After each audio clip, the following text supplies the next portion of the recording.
سلامونه دوستانو، هیله ده چې روغ او جوړ اوسئ. زه احمد شاه هوتک یم، امیګریشن کنسلټنټ د کالیفورنیا په سټیټ کې. یو دوست پوښتلی دی چې زما ګرین کارت اپروف سوی ده او یو اس سی آی اس زما ګرین کارت میل کړی ده، خو تقریبا 3 میاشتې وسوې چې ما ته زما ګرین کارت راونه رسېده. فکر کوم چې یو اس سی آی اس زما ګرین کارت یا غلط ادرس ته لیږلی ده او یا هم ورک شوی ده. نو اوس زه څه وکړم؟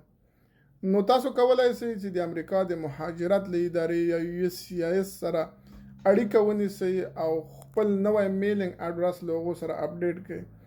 دا ډیره مهمه ده. کله چې تاسو کوم کیس په جریان کې ولرئ یا پینډینګ کې ولرئ، نو تاسو باید خپل ادرس له یو اس سی آی اس سره اپډیټ کړئ. تاسو کولای شئ چې خپل ادرس د AR11 فارم په ډکولو سره اپډیټ کړئ.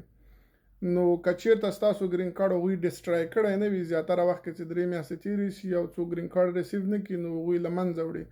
که یې له منځه نه وي وړی، نو خپل ګرین کارت به بیرته درته واستوي، او که یې له منځه وړی، نو بیا تاسو مجبور یاستئ چې له یو وکیل سره او یا هم له امیګریشن کنسلټنټ سره په مشورې سره I-90 فارم ډک کړئ او یو اس سی آی اس ته یې واستوئ، تر څو تاسو ته نوی ګرین کارت ولېږي.